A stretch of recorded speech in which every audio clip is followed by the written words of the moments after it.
Alright, right now I'm going to speak of Hashem on page 16, in the middle of the page. I have to tell you that from this whole book, as of right now, this is my favorite section. My favorite section of Speak Love Hashem. This is what sold me onto the book. You know, there's a saying we say in Hebrew, when you learn something in a book and you say, wow, I said this, and now I found a source for it. So we say a lot of times in Hebrew, Baruch shekivanti. Blessed is Hashem who let me come to the same conclusion as someone who's greater than me. In Aramaic we call it Tana de Messiah. We found a greater teacher that taught the same thing. What that does for us is it gives us certain validity. You see, very often in the rabbinic circles we argue with each other. These people do that, these people do the next thing, this rabbi says this rabbi says that. And the question we always ask, what is your source?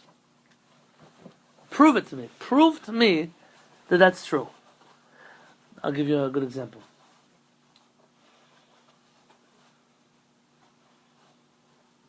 You buy water without any OU on it, right? No hechshel on your water bottle. Yeah? Some people might. I don't know. They're afraid of the water. I'll drink to that. You'll drink to that. Okay. Welcome. If I were to now stand up and say, hey, you're not allowed to buy water unless it has a kosher symbol on it. Does someone have the right to tell me, who are you? Like, where in the world does it say that water must be supervised kosher? Someone allowed to ask such a question? Or because I'm a rabbi, I could just say whatever I want? What's your source? What's your source? Very good. What is your source? Where are you getting this from? A spring source. The term in Aramaic, in Talmudic Hebrew, is hamotzi mechavero, alav lehavir raya. Hamotzi mechavero, he who takes something from his friend, alav lehavir raya. He is the one who must bring the burden of proof. I'll explain. I say, Eli, I like this jacket you're wearing. Oh, but it's mine. You took it from my house. Now, I scared him for a second. You're pretty convincing. If I told Eli that, and now we go find ourselves in a rabbinic court, who has to prove that the code is... Does Eli have to prove that it's his? Or do I have to prove that it's mine? You should have to prove it. Why should I have to prove? We both claim it's ours. Because you said you took it from your house. Yeah. But that means he stole it. Why do I have to prove? Some guy steals your car. He has to prove... The person is innocent until proven guilty. But I'm the innocent one. He's not the innocent one. What? Because he's wearing the shirt. He's the one wearing the shirt. The chances are a person who's wearing a shirt, it belongs to him. Yeah, but he's the innocent one now because you've accused him and he's innocent till proven Yes, guilty. So he has to have the fits burden me, of don't proof. fit you. Oh, so Eli's saying, who does it fit? It was when I was still skinnier, Eli. What do you know? So when I want to take something that belongs to someone else, I'm the one who has to prove it. If a person is going to take away water from the Jewish people and say you need it without a kosher, you have to bring the burden of burden of proof is on you, not on them. This is a concept that is not studied sufficiently, because if it was, many things would not be the way they are today. You don't have the right just to show up out of left field and make up your decision about something. Prove it to me. Now there's a second half to this. If I can prove it to you, will you adhere to it? Or are you going to say, oh, my father didn't do it and my grandfather didn't do it, I'm not going to do it either. There is something to it. Your water, some of the water is not clean, dirty, all kind of chemicals, not chemicals, all kind of... So I should make sure it's certified chemical free, but kosher it doesn't have to be. Oh, So what here, in the world of Torah, I want to share an opinion. My opinion is X. It will carry much more weight if I can back it up with a source that existed before me. Even if it's not a direct quote, but an idea that we share in common. I told you when I put out my book, Yehi Shalom, one of my family members from the other side called me up. How dare you come out and say that a Hasidic person is allowed to change the custom? They've been doing this forever, then you can't come and tell someone to change the custom of their fathers. I said, you're right. It does take a little bit of chutzpah for me to say such a thing. It's true, but I do have that chutzpah. But rather, my point was that you, Hasidim, in this specific regard, started a new custom. I mean, 350 years ago, Hasidim didn't exist. And that means that if I have a source that's 2,000 years old, or 1,000 years old, or 500 years old, and my bigger proof is that the rest of the Ashkenazim in Europe who are not Hasidim don't act like you do. So who changed what? You're the one who changed the custom.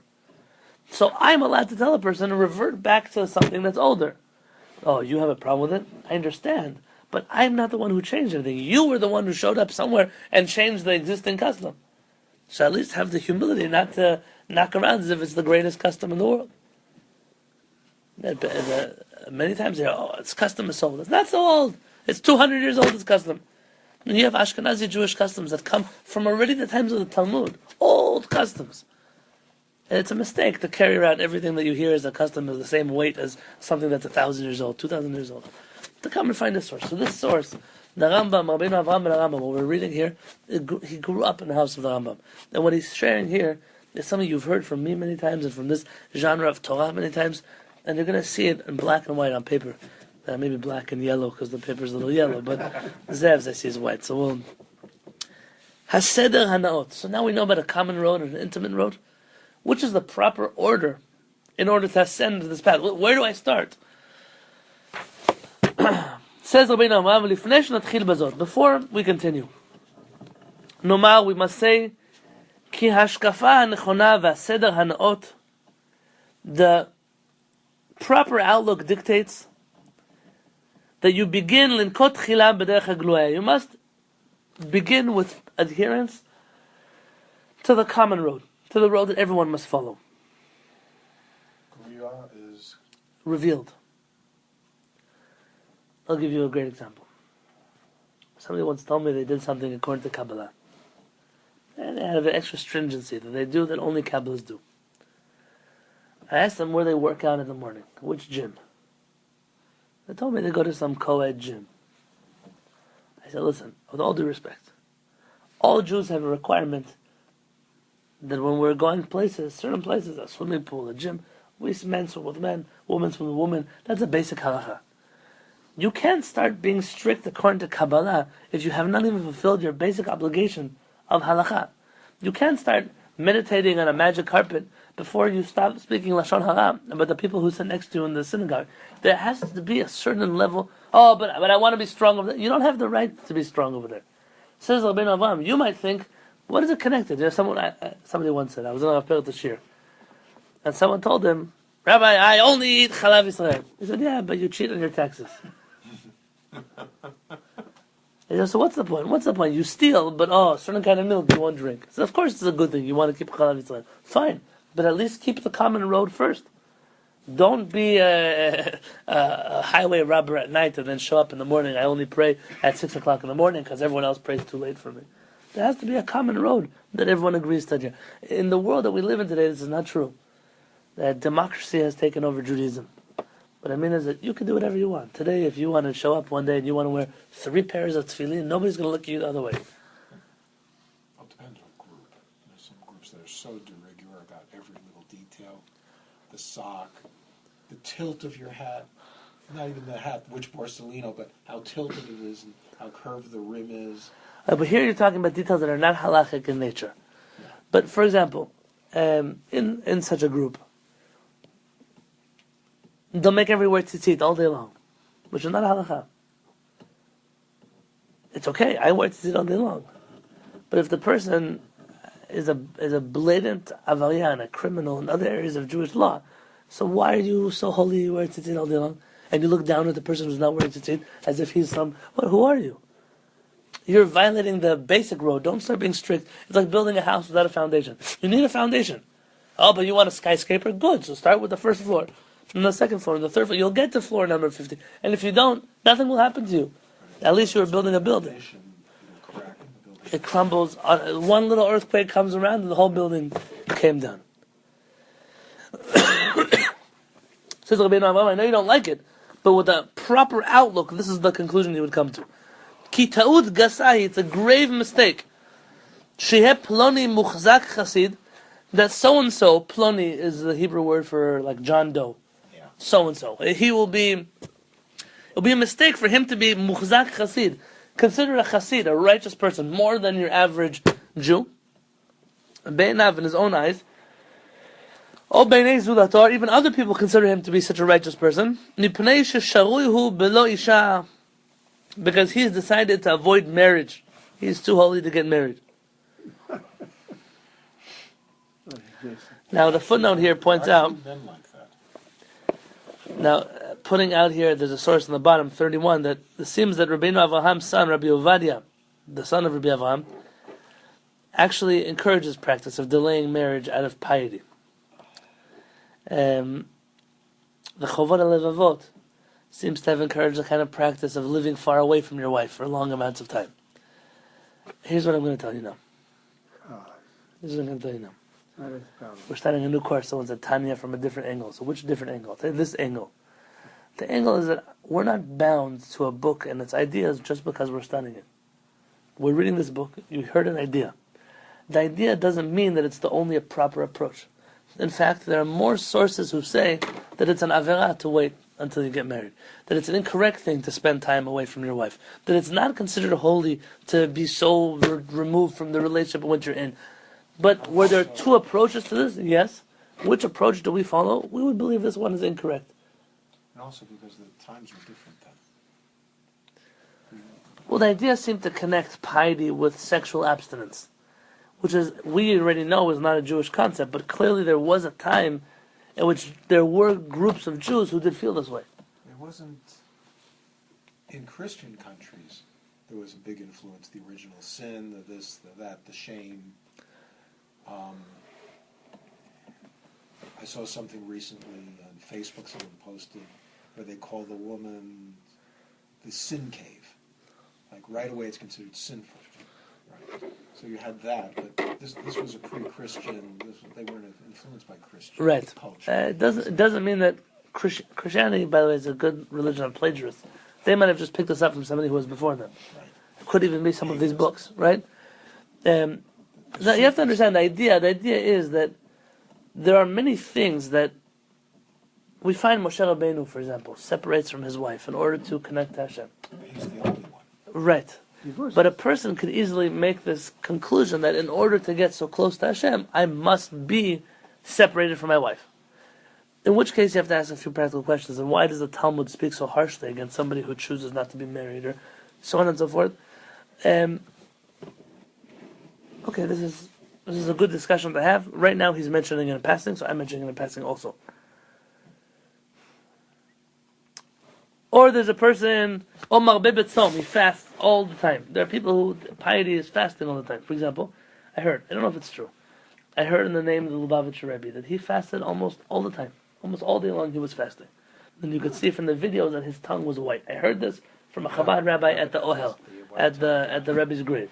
Now, I don't know if it's true. The Rebbe very strongly denounced fasting. So, like, there was a culture, especially among Kabbalistic groups, to fast for this avera, fast for that avera. Days, but not all every day. Not every. I don't know. I can tell you that I. Can even count. So if not him, then by the Baba Sali. Did anybody ever see him eat? Hard to believe it's right. So many stories. Zev asked a good question. Do you know anybody who ate with him? Did he eat with his number Yes, one? yes. There are few people. Yeah. Who saw the Rebbe eating? Or ate with him? Yes. Okay. They went to his house and they. I know he had a everyone talks about the Rebbe's kitchen. People have been in his kitchen. I don't know. Sounds like a good restaurant.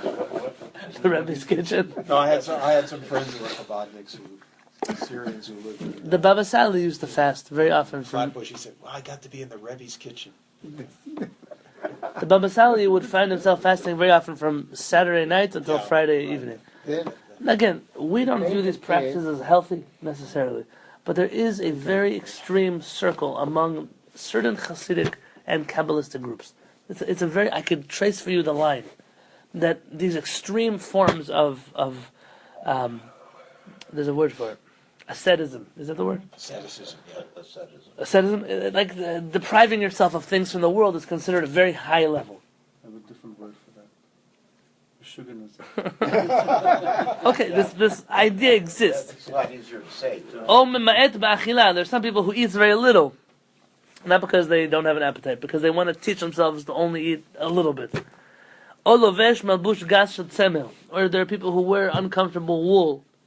That's a Sufi thing. You're going to read here in Used to wear 32, wool out, like scratchy wool but outfits it's and before meditate. Sufis. You find Mordechai did this. Remember Mordechai in the story of Purim? He wears sack. It says Vayidbash sak va'efer. He wears sackcloth. The idea of sackcloth is a sign of mourning, but it's also uncomfortable. It's meant to cause a person to kind of like the idea of taking off your shoes that are comfortable for Yom Kippur, Tisha B'Av. This idea. Afflicting yourself. Right.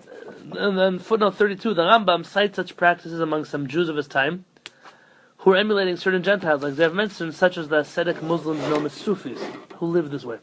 They really weren't ascetic as much as they were mystical. Well, it seems to be that They were mysticism and asceticism is always connected with each But other. there were Well, different groups of you can Sufis be as well. mystical. You can be a mystic without being ascetic. How do you spell ascetic? A-S-C-E-T. A-C-E-T. Although Rabbi Avraham did approve of many of their behaviors, he was very concerned about the abandonment of halakha that could ensue by copying, and turn to the next page, copying them. On page of 19, some Sufis felt they were beyond the need to adhere to the laws of their own religion, holding that these laws were only needed to bring one to a higher level, but were no longer necessary once one arrived at that level. Jews who emulated Sufi behavior were often influenced by this error. Thus, Rabbi Avraham needed to emphasize that Torah law always remains as the foundation of the structure of our worship. There are Jewish groups that feel the same way. There are. Sure. I mean, not mainstream. They mean this in a subtle, they do it subtly. A certain tzaddik is able to pray the morning services at 6 o'clock in the evening. Why? Because he's already reached a place where he's above time and above the boundaries of halakha and above. Now you might say that's crazy, but you've heard such stories in your life. You have heard such things. For us, so for us, you would hear these things that that's weird. It's a crazy thing. Like, what are you? You're not normal. But it's already been built into our culture that there are such groups that believe such things about their leaders. And Rabbi Avraham is trying to say, stay away from these things. All these things that you think are pious, it would be a mistake for a person to do these things. On top of page 18. But on the other hand, he violates blatantly some of the biblical laws. Rather, what our rabbis taught us in the Talmud, in Masechet Avot, in the Mishnah, V'lo am ha'aretz chasid. An ignoramus cannot be a righteous person. Now this idea was greatly, it was the flag of the Hasidic movement. Was that even among very simple Jews with simple emunah in Hashem, and they don't know how to read, they don't know how to read, but they were such holy souls. I don't know souls. I'm not a professor of souls. I can tell you as a halachist though, you can't be illiterate and not really know how to observe Jewish tradition and not know how to study Torah or connect to your neshama and still be considered a righteous person. A good person, yeah, for sure, a good person. A beautiful person, and maybe a beautiful person, but a righteous person, you're misusing that term righteousness because righteousness takes work. And Rabbeinu Avraham, I'm not saying there's not an opinion that argues with this, but Rabbeinu Avraham is quoting the Talmud, which says you cannot be an ignoramus and also be righteous. Ki am haaretz choteh b'mei she'eno yodea. The am haaretz, the ignoramus, will sin because he doesn't know. He doesn't know how to keep Shabbat, so of course he's going to break Shabbat. He just doesn't know any better. I was at somebody's house recently. They asked me to come kasher their kitchen for them. They really kept kosher pretty much, but they had no idea that wine needed to be kosher. It's just grapes. They're right, it is just grapes. But the halachot of wine are very stringent. If the wine is not kosher, put a kosher symbol on it, doesn't make a difference what it says on the label. Wine needs to be under, that's one of the few things that needs to be supervised by a kasher authority. The same thing with, there are only very few things like this. Meat, obviously. Not fish, meat and chicken, those two. And what else? There's one more thing like that. One more thing that must have a Jew there when it's being made in order to be considered kosher. Bread. Not bread. Milk. That's a stringency. Some people do. Not milk. That's a stringency also some people have. But it's not a must. Rather, cheese. Cheese. Cheese is not kosher by ingredients. It can't be. It's one of the few things in halakha that is not. It has to have a Jew at the press, even if it's artificial rennet, and even if it's and there are even some hechsharim, some kosher symbols that you might think are good kosher symbols, but they have a different understanding of halakha. Or there's one kosher symbol that I've seen many people buy it. The rabbi's been dead for about 6 years now. and the kosher symbol still shows up on the package. And their website is not updated. Nobody knows who took over for him. So I don't have any other thing to say, but I probably would say that she's not supervised by a rabbi if he's 6 feet under somewhere in New York. So These days, they Rabbeinu Avraham is saying, of course a person will make an avera if he doesn't know. But what about, I've asked this over and over again, I've never gotten a good answer. The status of treif from wine, let's say in a pot or in a cooked dish, is not the same as animal fat. Explain to me what you mean. In other words, it's not the substance itself that treifs. It's like the animal fat gets so seeped into the pores of the pot. It's something about it that is just unclean. I don't understand your question. What are you asking? Saying, if you put non-kosher wine into a pot, does that make the pot not kosher? And if it's hot, the pot has to be hot. No. Well, you could put cold animal pig fat in a pot, and as long as you clean out the pot is So kosher. it's the same as pig fat in terms of how it makes something treif. I mean, obviously there are different varying levels, but yes, it's a prohibited item just like anything else. But it's the physical nature also of the pig fat. There's no such thing as a kosher pig fat, where there is such a thing as a kosher grape. But that's even worse. That's even worse. The halakha, something that could be kosher, and its state now it's not kosher, in halakha is called a davar sheyesh lo matirim. There is a way that it could have been kosher, and that's even worse than something that inherently is not kosher. It's the opposite of what you would think. For example, chametz on Pesach is stricter than any other of the halachot you know, because in 8 days it's going to be kosher. And 2 days ago it was kosher. So that on Pesach, even in 1,000, it won't be nullified. Why? Because it has a status of something that could have been kosher if it was done properly. But what makes an animal kosher or not kosher is how it's slaughtered if it's a permissible animal. Right. There's kosher that's always non-permissible. But practically, it wouldn't shellfish or make a difference when it comes to a pot that it was used in. If it was used in hot pot or hot foods or hot plates, then it would make it just as not kosher. So anything in touch becomes treif, and you have to either scald it or whatever. Yeah, it is that boil you it or burn it or. It just seems that there's different statuses of treif. There's Not when it forbidden comes to make. animals, stung. There's permissible animals that are slaughtered properly or improperly, which has its very physical substance. Wine, it's more of a spiritual thing. Well, let me ask you this: rice. Imagine rice. Rice is a food that needs to be cooked by a Jew in order for it to be kosher. Yeah, I'm giving an example. Rice there's nothing wrong. There's nothing not kosher about the rice.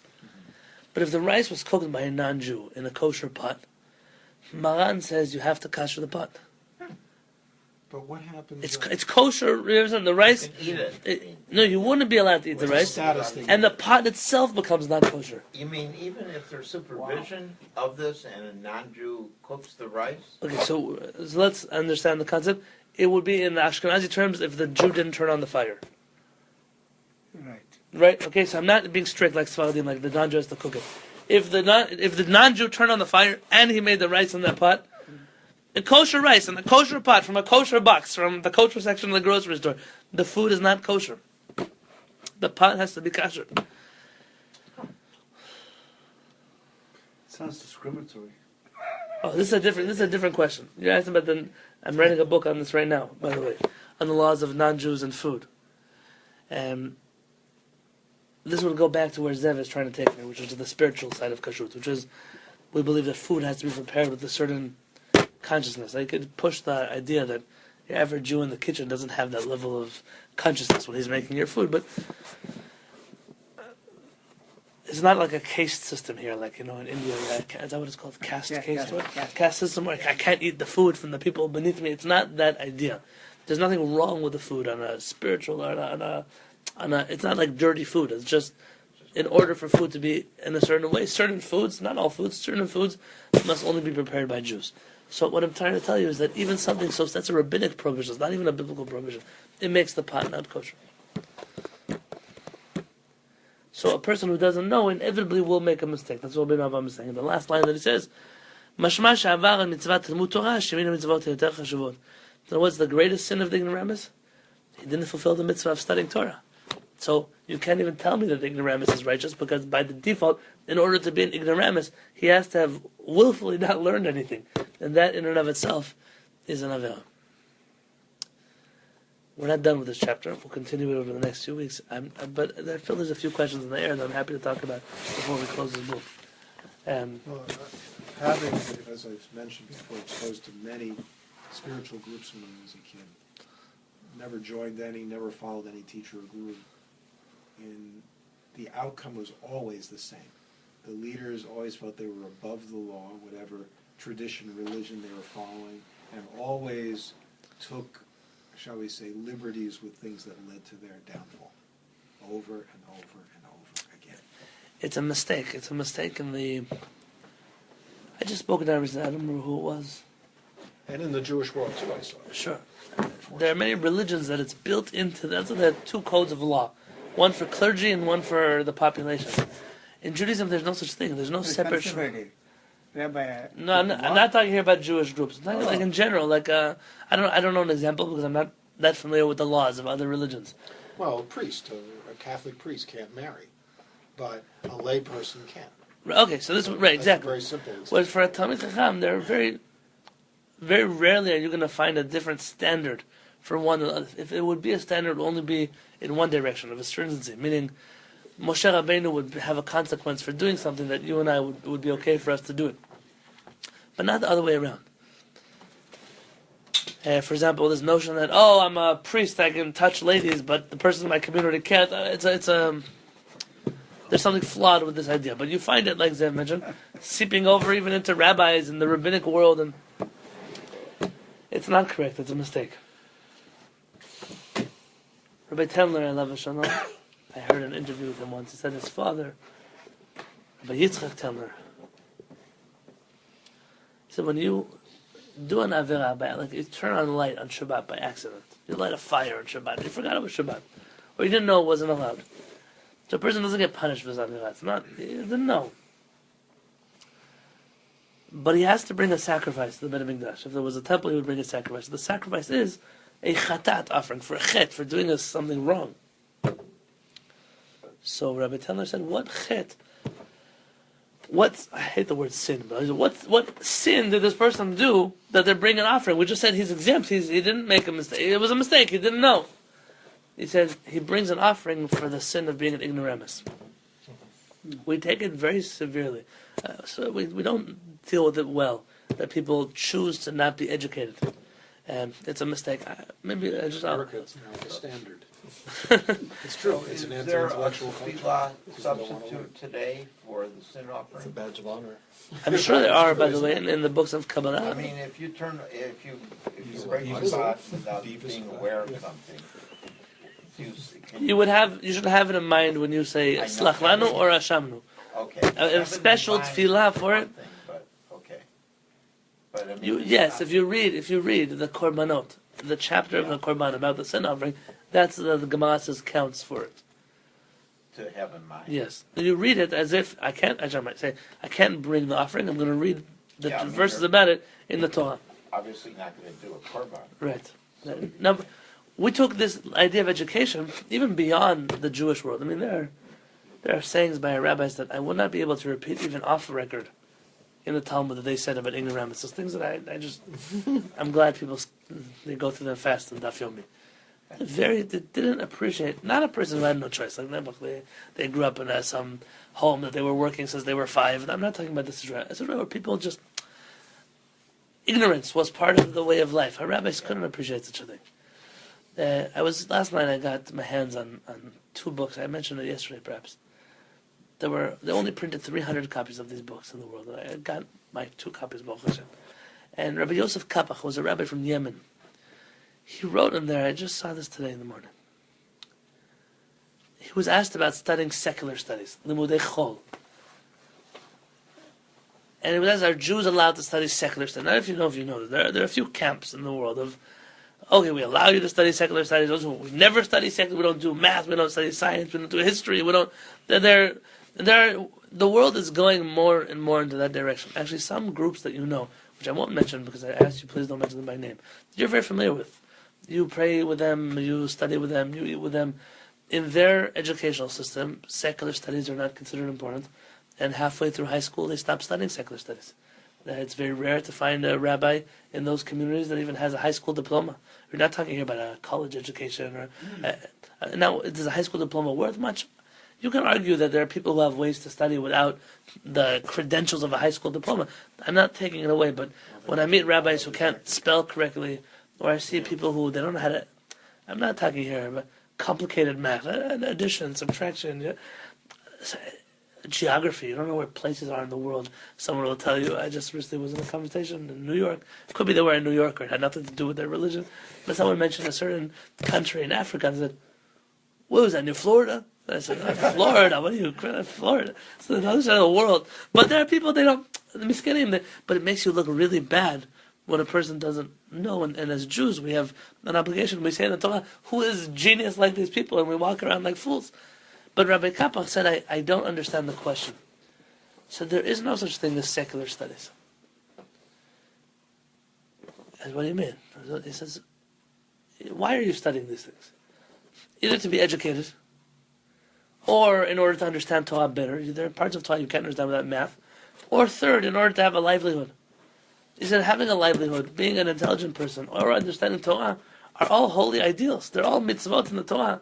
So if I'm going to study, give me an example, science, because I want to be a scientist, I want to be a doctor, whatever it is I want to do, that's not considered secular studies. Rabbi Kapach says the Rambam would call that limudei kodesh, holy studies. So it's not as holy as the Torah? Could be. But to call it secular studies, you're breaking the divide. It's a divide that's not true, it's not correct. If you think about it, when you study Torah, as you go through it, it encompasses all these aspects of education. It's got geography in it, it's got math in it, it's got science in it, it's got everything, it's got numbers in it. You're right, so all the clues are there. Follow the clues, learn more about those things. Yeah. Absolutely. You see some of the commentary. The problem is that you have groups of Jews that I know the ideas behind it, social ideas and their ideological ideas. They will ban entirely any study of a secular subject, as it's called. That's again. And I didn't go to school at their own also in Baltimore, where we studied secular studies and we took our SATs, and most of the boys go on off to college. And those of us who chose to be rabbis, not because we didn't have another choice because we were illiterate, but rather we chose to be a rabbi. It might sound funny to you, but I don't know if you know how many rabbis go into the job just because they have no other credentials. Because they know how to pray and read the Torah better than everybody else outside of Jerusalem or New York. So they'll go get a job in Oklahoma somewhere as a rabbi. But there wasn't a passion that they followed through on. It was just, I don't know how to read. I don't have a GED. I don't have elementary school education. So the only thing I could do is teach in a school, and they mess up your children's lives, and then all kinds of things happen. But Kekana comes from Oklahoma. Rabbi? Kekana. Kahana? Yeah. From Oklahoma? Okay. But this idea that you see it, and I'll tell you the truth is you might not want to know this, but it's becoming more and more prevalent in the Jewish community. Even in the community is shifting to the right, or very much to the left. It's a divide, the gap is getting bigger. But in that community that is shifting to the right, one of the first things to go is secular studies. And if I can ask you this question, please don't answer this question on the record. Your rabbi in your synagogue, wherever you pray, does he value a secular education? Don't answer my question. Because your automatic reaction is yes, of course. Look, we all work, we all have careers, we all have jobs, we donate to the synagogue. What would he do if we were all unemployed? Answer the next question. How many of his children have a higher education? Not those who went into the rabbinate and they continued on, so to speak, the family business, but how many of them chose to go because it was a positive thing? They were taught at home that this is what you should do. Now, am I being unfair? I'm judging people by Western mentalities, and I'm aware that I'm generalizing here. I'm aware, but it's something to think about. We don't always think about this, and so that you might be in a situation where a person that your children are looking up to, that your friends are looking up to, is actually doesn't live up to the lifestyle that you would be happy for your family to live up to. This is a big problem in many communities that I've seen around America. Yeah, the rabbi's family is setting a standard which the family itself wouldn't accept or shouldn't. Exactly. Now, I'm not saying the person's a bad person, but maybe we should be a little bit more open about it. For example, the synagogue said, "Oh, our rabbi's a Zionist." Yeah. but he always sleeps in on Yom Ha'atzmaut. I wonder why. He just has an excuse to not come to the synagogue because he doesn't celebrate that holiday. Now someone told me, that rabbi, he's such a Zionist. He was by the annual Yom Ha'atzmaut event. I said, do you notice he was on his BlackBerry in the back the whole time? Because in his actions, he has to show you that he believes like you believe, but really he doesn't. And that's okay. I'm all for varying opinions that are not mine, but let's at least put them on the table and be honest about them. The school of thought that we come from, the Rambam, Rabbi Kapach, who was the bringer of the Rambam's teachings to Israel. He was the emissary. He passed on his teachings. He's saying the Rambam wouldn't call these secular studies. So just the fact that you call them secular studies, you're secularizing them. He says these are limudei kodesh. So they're not as holy as the Torah or the Talmud, but who cares? It's what you need in order to live a productive life. Torah. Yeah. Exactly. There's a Haftarah, there's a Mishnah, there's a Gemara, there's all different levels of Torah. But this is part of the Torah. In the Havdalah ceremony, the translation of the last paragraph of the Havdalah ceremony is that you separate the holy from the profane. The word profane is used to mean secular, really. It's a negative. But the word is so negative. Profane is not a translation of Yeah, chol. chol is the raw. That's a Christian translation of profane. But I see it in almost every Siddur. Really? In like modern Siddurim? Yeah, it's like profanity. And I Really? keep thinking, what's profane about Chol. It's an old definition of profane that's like most people don't like. Sometimes they just Words bring used out in a different ways now than they were. It's like leftover from the King James Bible days. Yeah. But it's a mistake. But even that's a subtlety that you pick up on. Or I'll tell you now, it's Chanukah time. I'm going to hear over and over the same speech. All the kids hear it at school that like oil and water don't mix. So too Torah and secular studies don't mix. I'm telling every school that you know says the same thing. But it's a lie at its root, at its origin. It's a lie. And it screws up all It's incorrect. Because people have to make a living to pay for these schools to go to, and the way you do it is you have to make a good living, and the only way you can make a good living is to be well educated. But Zeph, what's wrong with making a good living? Nothing. Why does my justification have to be, I want to make a good living only in order to pay Jewish school tuition? Or I'm going to university only because I have to afford membership to the It synagogue? doesn't only have to be that, but it's... But that's a sentiment that exists in the community. it's a double We send our kids to college because we want them to, what can we do? It's not a what can we do. Is that an ideal for you? Why shouldn't the Jewish person be the... it's not a negative thing. One of my rabbis in yeshiva was a law school student. One definition neutral, one definition negative. He dropped out in his last year of law school and became a rabbi, much to his parents' detriment. But I'll tell you, he was the best. Their detriment or their chagrin? Black sheep of the family now. They're counting on him. Oh, son, Like, you have a rabbi. he was going to pay the debt for the Jewish school tuition. With the detriment. But the truth is that he was one of the most brilliant Talmud teachers I ever had. Because his understanding of law and legalities and practical, it complemented his Talmudic teaching. And the English that he used, you felt like you were studying by a person who was very well educated, very refined. It's a very special thing that not everyone is able to... Yeah, it's because of the usage, but it really has